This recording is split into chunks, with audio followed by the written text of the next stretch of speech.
क्या बिहार में bumper voting से विद्रोह की आग जल उठी है, या फिर यही बम्पर वोटिंग नीतीश कुमार की सत्ता में शानदार वापसी की गारंटी है? क्योंकि बिहार ने इस बार इतिहास रच दिया है। आजाद भारत के इतिहास में पहली बार 64.46% मतदान, यानी अब की बार बिहार ने कर दिया है सबको हैरान। सुबह से शाम तक बिहार के बूथों पर वोटरों की भीड़ ऐसी दिखी जैसे त्योहार का माहौल हो। गांव से लेकर शहर तक, महिलाओं से लेकर युवाओं तक, हर कोई ईवीएम का बटन दबाने पहुंचा। लेकिन सवाल ये है कि ये बटन बदलाव का दबा या भरोसे का? पहला संकेत ये बताता है कि बिहार का मूड इस बार कुछ अलग है। 13% ज्यादा वोट पड़े हैं पिछले चुनाव से। इतनी बड़ी उछाल का मतलब है या तो जनता नाराज है या फिर पहले से ज्यादा भरोसा जताने पहुंची है। अब सवाल है, क्या ये बम्पर वोटिंग नीतीश कुमार की महिला नीति की जीत है या तेजस्वी यादव के नौकरी के वादे का असर? बिहार में महिलाएं इस चुनाव की सबसे बड़ी फैक्टर बन गई हैं। नीतीश कुमार ने हाल ही में मुख्यमंत्री महिला रोजगार योजना के तहत 1 करोड़ महिलाओं के खाते में 10,000 रुपए ट्रांसफर किए, यानी हर तीसरे घर को इस योजना का सीधा फायदा हुआ। अब यही महिलाएं वोटिंग कतारों में सबसे आगे दिखी। क्या ये वही महिलाएं हैं जो नीतीश जी को एक बार फिर सत्ता में लाने जा रही हैं? या फिर उन्होंने पैसा तो लिया लेकिन वोट किसी और को दे आई? सवाल बड़ा है, जवाब 14 नवंबर को मिलेगा। अब आते हैं युवा बिहार पर।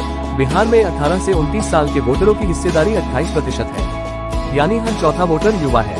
ये वही युवा है जो बाहर नौकरी करता है, जो पलायन से परेशान है, जो हर घर नौकरी का सपना देख रहा है। तेजस्वी यादव ने इन्हीं युवाओं को टारगेट किया, कहा हम देंगे हर घर नौकरी। वहीं नीतीश कुमार बोले बजट में इतनी क्षमता ही नहीं है। अब देखना होगा कि सपना जीतता है या तजुर्बा।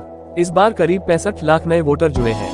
यह नया वोटर ना जाति से बंधा है, न पुराने समीकरणों से। यही कारण है कि राजनीतिक पंडित कंफ्यूज है, ये नया वोट किसे गया, क्योंकि यही वोट अब बिहार का भविष्य तय करेगा। बेगूसराय 67%, समस्तीपुर 66.6%, मधेपुरा 65.7%, गोपालगंज 64.9%, मुजफ्फरपुर 64%, लखीसराय 62% और शहरी पटना सिर्फ 55%। यानी ग्रामीण बिहार ने इस बार सत्ता की चाबी अपने हाथ में ले ली है। इतिहास कहता है, जब भी बिहार में बम्पर वोटिंग हुई है, सत्ता में हलचल जरूर हुई है।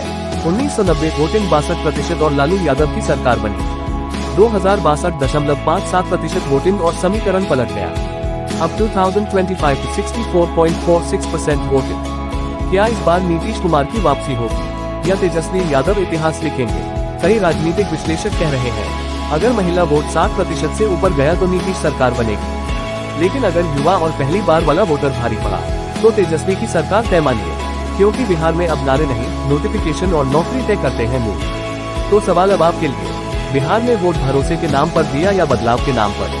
महिलाओं ने नीतीश पर फिर भरोसा जताया या तेजस्वी पर विश्वास किया? और क्या ये बम्पर वोटिंग बिहार की कुर्सी हिलाने वाली है? कमेंट सेक्शन में बताएं, अब की बार नीतीश सरकार या तेजस्वी सरकार? और हाँ, अगर आप बिहार चुनाव की हर अपडेट चाहते हैं तो हमारे फेसबुक, इंस्टाग्राम चैनल से जुड़िए। लिंक डिस्क्रिप्शन में है। हम मिलते हैं अगली रिपोर्ट में। तब तक देखते रहिए न्यूज़ शांडिल्य।